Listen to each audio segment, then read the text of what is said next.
alguns anos já não frequenta, já não mora mais em São Paulo, ou, enfim, está em outra igreja adventista, a gente precisa identificar isso com urgência, porque a gente, quando inicia esse processo de igreja, a gente quer que o quadro de membros esteja bem fiel à realidade. Hoje eu vou conversar com vocês sobre o primeiro capítulo do livro de Jonas. História que você conhece, que é contada para as crianças lá desde das séries dos iniciantes, que agora a gente não tem mais rol do berço, viu? Isso mudou a linguagem já esse ano. Então, do rol se chama iniciantes hoje. Então, desde lá dos pequenininhos, a gente conta a história do profeta Jonas, e por isso, muitas vezes, essa história se torna quase como uma história infantil ou com algum pouco valor teológico. Mas se você olhar com profundidade para esses textos, você vai descobrir algumas coisas. A primeira delas é que o coração de Deus pode transformar um profeta. A primeira informação é que a gente normalmente pensa que pessoas que precisam ser transformadas são aquelas que estão distantes de Deus, certo? Então, quem precisa ser transformado? Aqueles que não estão na igreja, né? Porque quem está na igreja está tudo certo. Agora, quando você pega um profeta de carreira, ele tem tanta intimidade com Deus que Deus fala com ele. E Deus, praticamente, no capítulo 1, trabalha para converter um profeta. Então, é possível um profeta estar longe de Deus? Sim, sem dúvida nenhuma. Se Jonas precisou ser transformado, quem dirá nós? E tanto faz quanto tempo a gente está perto de Deus, ou a gente acha que está. Segunda informação que a gente descobre logo de cara é que Deus tem um chamado. Ele não apenas envia pessoas, mas Ele nos chama para um relacionamento transformador. Então hoje Deus tem um chamado para você e para mim. Todos nós recebemos em algum momento esse chamado de Deus, e é sobre isso que eu quero falar hoje com você. Muito bem. Você conhece a história de Jonas? Alguma vez você já recebeu uma ligação que você não quis atender? Já recebeu? Ultimamente, praticamente todas as ligações não são bem quistas, certo? Porque quando alguém liga no telefone, anunciando o Dia dos Pais, né? Que alguns receberam ligações boas ou fizeram ligações para os pais, eu fiz para o meu, eu usei o telefone normal, não usei nem o WhatsApp, então, né, ele atendeu. Mas chega uma ligação, você nem atende, você já desliga esse modo do seu telefone. Mas você já teve alguma vez que você não quis falar com alguém? Você se ignorou a ligação, ignorou a mensagem, você não queria falar com essa pessoa? O grande problema é que muitas vezes a gente tem essa mesma postura com Deus. Deus às vezes está ligando para você, está chamando você, está dizendo alguma coisa para você, mas explicitamente a gente está dizendo não e fugindo de Deus. Já fugiu de Deus por alguma coisa? A gente foge de Deus principalmente quando o texto bíblico diz exatamente uma coisa que a gente não quer ouvir. E é fácil a gente pular a página da Bíblia, a gente ignorar o texto, ou a gente achar uma explicação fora dela para algo que a gente não quer ouvir. O problema de Jonas era não querer ouvir a voz de Deus.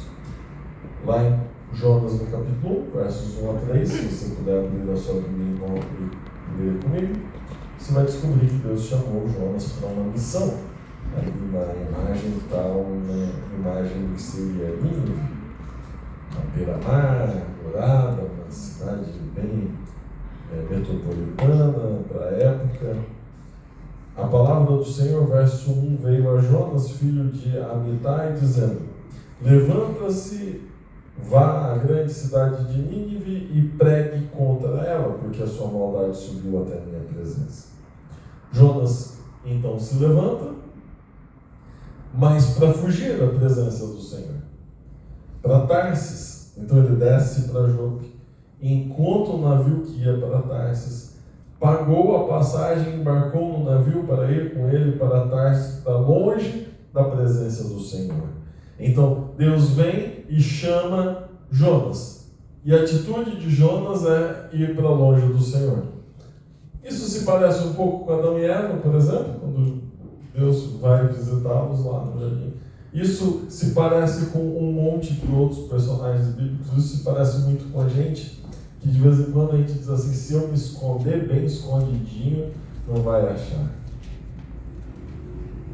Logicamente que você deve ter diversas experiências com pessoas que tentaram se esconder de você, não?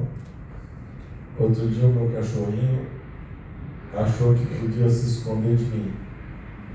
E na inocência dele, ele foi para debaixo da minha cama. Ele é um cachorro, a espécie dele gosta de toca. E tinha uma toca debaixo do nosso sofá, bem no canto, onde ele se escondia bem lá no fundo e era difícil de pegar ele lá. Mas esse sofá, ele conseguiu comer esse sofá. E no mês de julho eu consegui trocar o sofá, porque estava rasgado, então as coisas pulando para fora. Ele comeu um pedaço, agora ele não come mais, mas o sofá agora não tem aquele cantinho de baixo. E aí ele ficou preocupado, e ele gosta de roubar coisas, e roubou uma vez uma meia, e roubou a minha meia, e eu estava querendo sair de casa, ele roubou a meia, saiu correndo pelo apartamento. E na inocência dele, se ele ficasse debaixo da cama, bem no cantinho, ele estava seguro. E eu fiquei olhando para ele, lembrando de Jonas. Jonas achou que se ele fosse para um pouco mais longe, no planeta Terra, ele ia se esconder de Deus. Eu estou se enganando. Não tem aonde você se esconder de Deus. É simples assim. Não é nem muito inteligente você dizer: eu vou pegar um avião e vou para longe de Deus. No caso, um barco. A missão começa com Jonas não querendo fazer a vontade de Deus. Deus diz: Jonas, vai lá para Nínive. Nínive era a capital do Império Assírio, conhecida pela violência, crueldade, inimiga de Israel, conhecida pela perversidade. Era chato, era ruim, não era gostoso essa missão, era desconfortável, e por isso Jonas foge. Deus pede coisas desconfortáveis para você. Ontem eu conversava com um rapaz, ele é corretor de imóveis, está fazendo corretagem ali na João Dias de um grande imóvel que está no lançamento. E por milagre de Deus, ele foi logo na escola sabatina para a igreja de Santo Amaro. Entrou na igreja sem ninguém convidar. Entrou na igreja sem ninguém dizer que lá era uma igreja. Ele só foi e entrou na igreja. Sentou na classe escola sabatina que eu estava passando a lição. E eu vi ele com crachá e tudo, eu disse: visita. Ficou lá, depois ouviu o sermão. Quando acabou o sermão, teve batismo. Eu ainda estava me trocando e a secretária da igreja me procurou e disse assim: pastor, fulano de tal, o nome dele é Ricardo, rapaz assim, diz que quer falar com o pastor. Eu disse: mas rapaz, cansado, já queria ir embora para casa, almoçar, tá bom, vamos lá conversar com ele, nem sei quem é.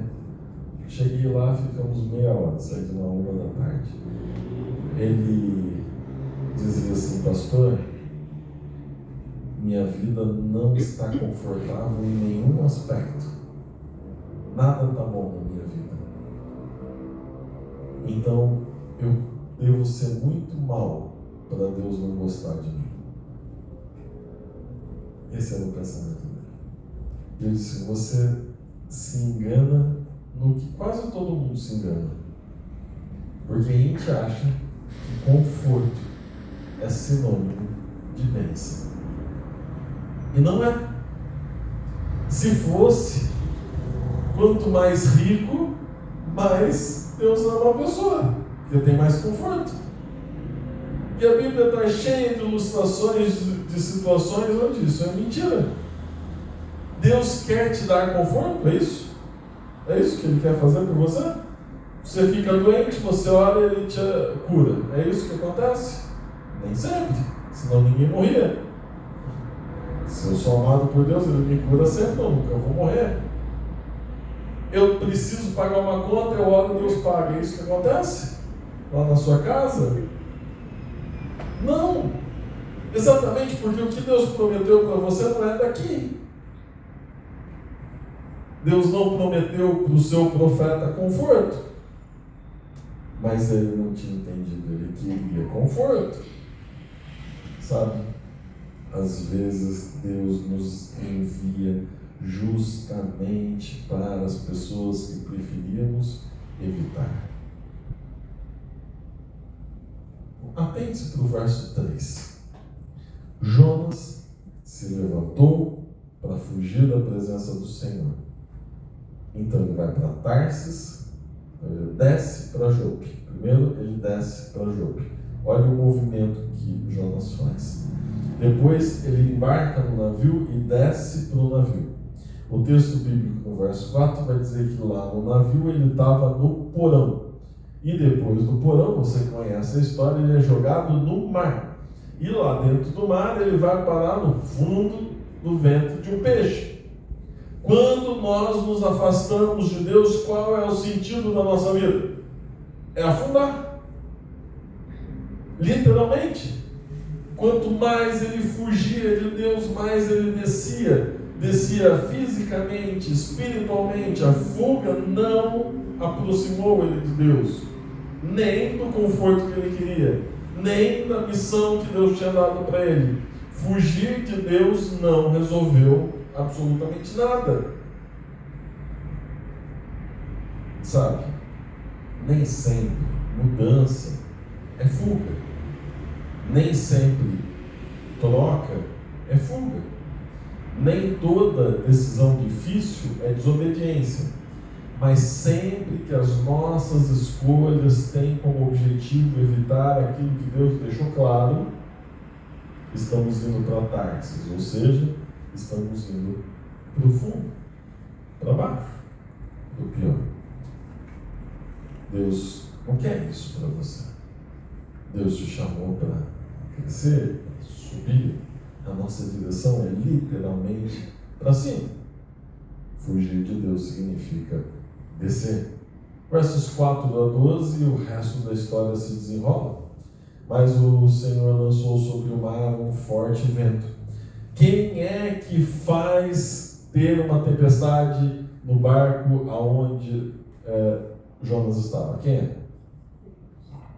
Literalmente, Deus. Então, sempre os desafios vêm de coisas aleatórias a Deus? Não. Às vezes os desafios são colocados pelo próprio Deus. Ah, então Deus castiga, pastor. Você já disse que Deus não castiga. Eu não disse que Deus castiga. Eu disse que muitas vezes Deus age para, de alguma forma, trazer um alerta e dizer: querido, você está se perdendo. A tempestade não é castigo, é salvação. A tempestade aqui não é opressão, é graça. Porque imagina se Deus não fizesse nada. Se Deus olhasse para Jonas e dissesse: eu devo ter mais uma centena de profetas, é só eu ligar para o próximo, não é isso? É só eu acionar o outro. Quem sabe tem profetas melhores que Jonas, já que Jonas não queria ir para a missão. Insistir com alguém que não quer, a gente não faz isso. Mas Deus, ele é tão bondoso, misericordioso, que ele não deixa Jonas sozinho. E ele vai até lá.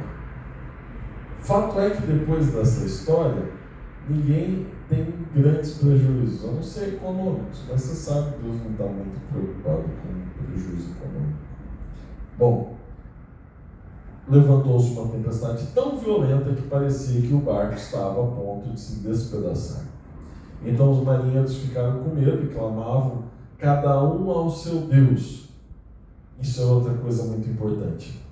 Existiam marinheiros de diversas crenças diferentes dentro do barco. O único hebreu era Jonas. Então era o único que adorava o Deus verdadeiro. Então imagina que coisa espetacular, que oportunidade. Você tem um barco cheio de pessoas que são idólatras, acreditam em deuses que não são o Deus verdadeiro. E você tem um missionário lá dentro. O que Deus vai fazer com essa cena? Ele vai dizer assim: opa, vamos pregar o evangelho aqui para esse pessoal.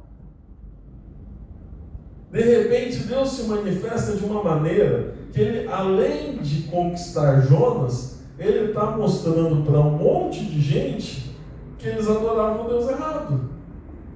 Porque eles oram para o seu Deus e o problema resolve? Não, porque os deuses deles não existem. Bom, eles ficaram com medo, oraram cada um do seu Deus. Guarda também essa informação de que quando eles tiveram medo, no meio da tempestade, eles oraram. Os marinheiros, pagãos, lançaram no mar a carga que estava no navio, para que ele ficasse mais leve. Jonas, porém, havia descido ao porão do navio e ali havia se deitado e dormia profundamente. Essa é outra informação importante. O mundo está despencando e Jonas está dormindo. Essa letargia em relação à situação em que nós estamos vivendo é muito comum. É muito comum para nós. Então, você já viu isso acontecer? Eu estou cheio de problemas. Então, nem vou levantar hoje. Preciso pagar a conta. Eu estou tão estressado que eu nem vou trabalhar. Porque tem tanta conta que eu nem vou conseguir. A igreja está com problemas. É isso mesmo. Muita gente, diante do problema, fica paralisado. E ficar paralisado é o segredo para tudo dar errado. Tenha coragem, vá em frente. Fique alerta, acorde desse sono que muitas vezes está deixando você sem ação diante da grande dificuldade que está ali. No verso 6, o capitão do navio se aproximou de Jonas e lhe disse: o que está acontecendo com você? Levanta-se, invoque o seu Deus. Talvez assim esse Deus se lembre de nós para que não pereçamos. Olha lá o evangelismo. Os deuses foram fracassando. Daqui a pouco o capitão, que não é hebreu, ele agora acredita no Deus de Jonas e diz: olha, falta o seu. Tudo deu errado. Quem sabe o seu é o verdadeiro. Depois dessa experiência, a Bíblia não diz, mas eu tenho a impressão de que um monte desses marinheiros saíram com: existe um Deus que resolve, existe um Deus que é poderoso. Verso 7. Os marinheiros diziam uns aos outros: vamos lançar sorte para descobrir quem é o culpado desse mal que caiu sobre nós. Lançaram sorte, a sorte caiu sobre Jonas. Então lhe disseram: agora nos diga, quem é o culpado por este mal que nos aconteceu? Qual é a sua ocupação? De onde você vem? Qual a sua terra? De que povo você é? Quem é você, meu querido? Que o mundo está acabando e você está aqui dormindo.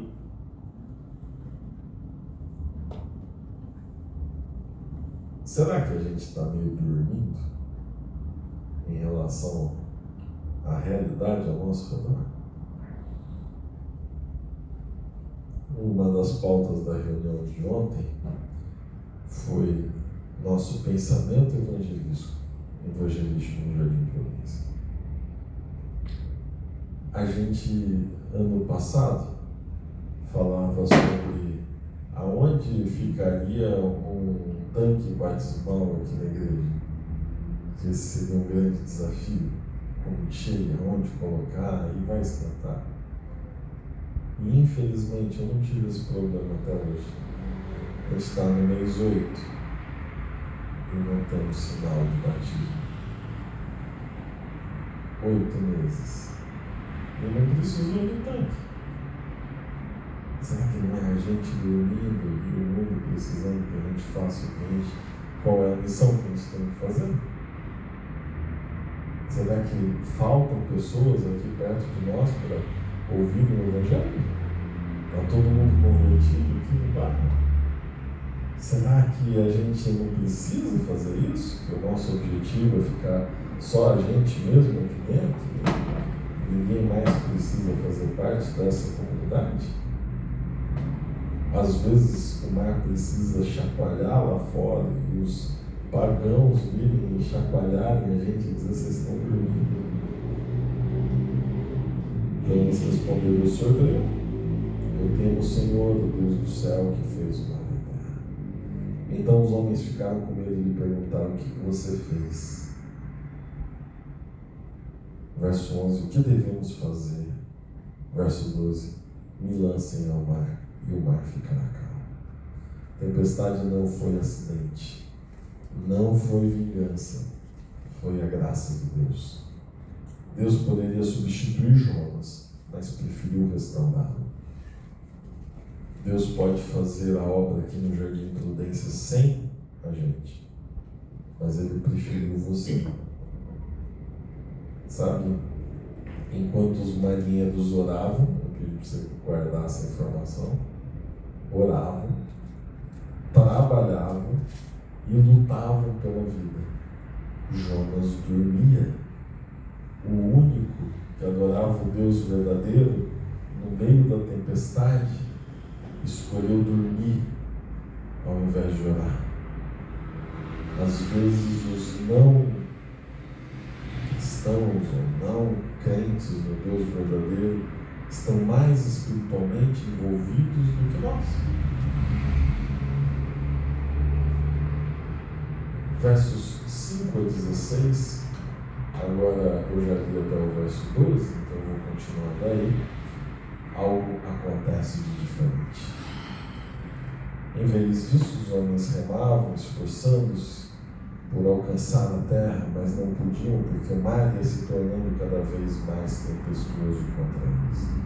Então clamaram ao Senhor. No verso 15, em seguida, os marinheiros pegaram Jonas e o lançaram no mar, e a fúria do mar se acalmou. Então esses homens temeram muito o Senhor, ofereceram sacrifícios ao Senhor e fizeram votos. Não foi isso que eles tinham se convertido? Essa é a melhor notícia do capítulo 1. Aqueles homens se converteram. Lógico, eles sofreram por causa de Jonas, mas se converteram. Ficaram com medo, quase morreram. Mas eu queria lembrar você de que nós não somos uma ilha. Assim que quando nós nos aproximamos de Deus, a bênção é compartilhada por quem está perto de nós, também a maldição. Se nós somos pessoas rancorosas, maldosas, se nós somos pessoas que se afastam de Deus, que estão fugindo de Deus, as pessoas ao nosso redor sofrem nessa fuga junto com a gente. A nossa igreja é pior, a nossa família é pior, nosso ambiente de emprego é pior se nós levamos maldição para esses lugares. Líderes influenciam igrejas, professores, alunos, pais, os filhos. Sempre existe alguém dentro do nosso barco. A gente não está sozinho no nosso barquinho. No verso 17, o que parece ser uma cena terrível é, na verdade, uma cena de glória. Lá está Jonas afundando no mar. E você sabe, no meio de uma tempestade, em alto mar, não tem muita salvação, né? Não tem boia, não tem barco salva-vidas, ele não tinha outra alternativa. Mas lá dentro das profundezas da água, do mar, o Senhor ordenou que um grande peixe engolisse Jonas, e E Jonas esteve 3 dias e 3 noites no ventre do peixe. Quando tudo parece ruir, Deus se manifesta de maneira miraculosa. Lá está o peixe, não tem conforto, de novo, não há um milagre onde tem um arco-íris, um sol, e lá está Jonas numa bela refeição. Não, ele é a refeição do peixe. Ele está num lugar terrível, o cheiro deve ser, se peixe já é ruim para o cheiro dele por fora, imagina por dentro. E para ser um peixe, para engolir um ser humano, tem que ser desses de couro. E aí, terrível, deve ter sido um lugar horroroso. Mas o peixe não é castigo, é salvação. Como eu disse, Deus não quer te dar conforto, Ele quer te dar vida eterna. Se Deus não enviasse o peixe, Jonas morria. Aquilo que parecia julgamento era misericórdia. Nem toda experiência difícil significa abandono. Não é porque nós estamos no meio da tempestade que Deus nos abandonou. Pelo contrário, pode ser que por estarmos no meio da tempestade é porque Deus continua ao nosso lado. Às vezes a falta de tempestade significa simplesmente que não tem mais ninguém por você, ninguém preocupado com você. Às vezes é exatamente a maneira de Deus impedir que nós apertemos o botão de autodestruição. O peixe foi um instrumento que conduziu Jonas de volta ao seu propósito. E aqui é algo impressionante, eu não posso deixar de mencionar.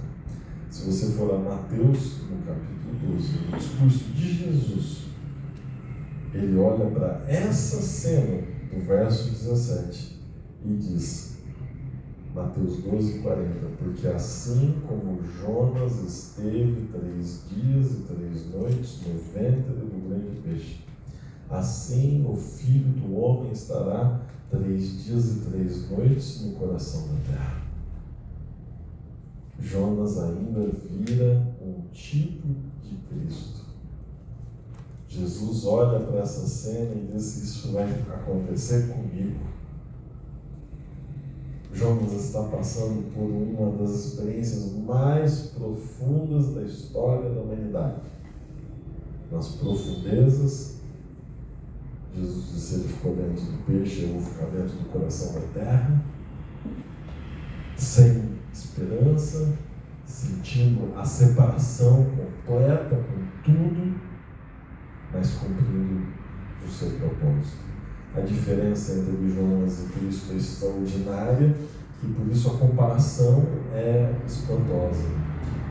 Jonas foge da missão, Jesus caminha para ela. Jonas quis salvar a sua própria vida, Jesus entregou sua vida para salvar a nossa. Jonas entra no mar por causa do seu pecado, Jesus entra na morte por causa do nosso pecado. Onde Jonas falhou, Cristo venceu. Amém. O capítulo terminou. Jonas não chegou ainda em Nínive, ele ainda não pregou, ele ainda não mudou, mas o que me importa hoje não é o que aconteceu com Jonas, se ele foi bem sucedido na missão dele. O que eu quero compreender com você é que Deus tem um chamado para você hoje. Amém. Glória a Deus. Fugir do chamado de Deus é ruim. Traz problemas, traz dificuldades, mas mesmo assim Deus nunca te abandona. Deus sempre está ao seu lado. Ele tem misericórdia, perdão e graça para você. E Ele vai agir de maneira sobrenatural para que você volte para os caminhos dele. Ele vai insistir com você. Se necessário, nós vamos passar por tempestades. Nós vamos ter que entrar dentro do grande peixe. Mas Deus nunca vai desistir de nós. Ele nunca vai desistir de oferecer a sua graça e misericórdia. Amém. Então, meu apelo para você é: pare de fugir e deixe que Deus finalmente encontre você. Eu não sei de qual direção Deus tem te chamado. Eu não sei se Ele te chamou hoje para restaurar o seu relacionamento. Eu não sei se Ele está te chamando para servir no ministério, para perdoar alguém, para compartilhar o Evangelho ou para entregar sua vida novamente a Cristo.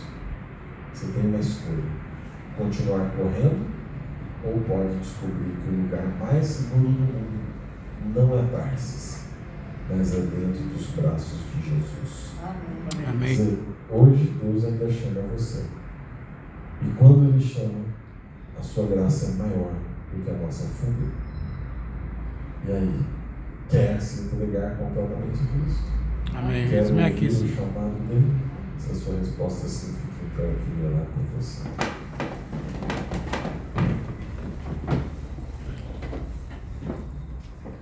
Senhor Pai que estás nos céus, obrigado. Obrigado porque nesta noite nós podemos falar contigo. Nós ouvimos sobre uma história impressionante de como o Senhor não desistiu de Jonas, insistiu com ele. Por favor, Senhor, não desista de nós. Nós viemos até aqui procurar exatamente a Tua salvação. Nós sabemos que muitas vezes não temos ouvido o Seu chamado. Temos ignorado as situações ao nosso redor. Mas, Senhor, hoje nós tomamos uma decisão diferente. Vamos parar de lutar e deixar que o Senhor nos conduza para o caminho certo. Amém. Que este lugar seja lugar de salvação, de pregação do Teu Evangelho, de conversão. Que aqui nós possamos viver mudanças, possamos viver e ver os Teus milagres acontecendo. Cuida dos Teus filhos aqui do Jardim Prudência. É isso que nós te pedimos e muito mais agradecemos por amor e em nome de Jesus. Amém. Amém.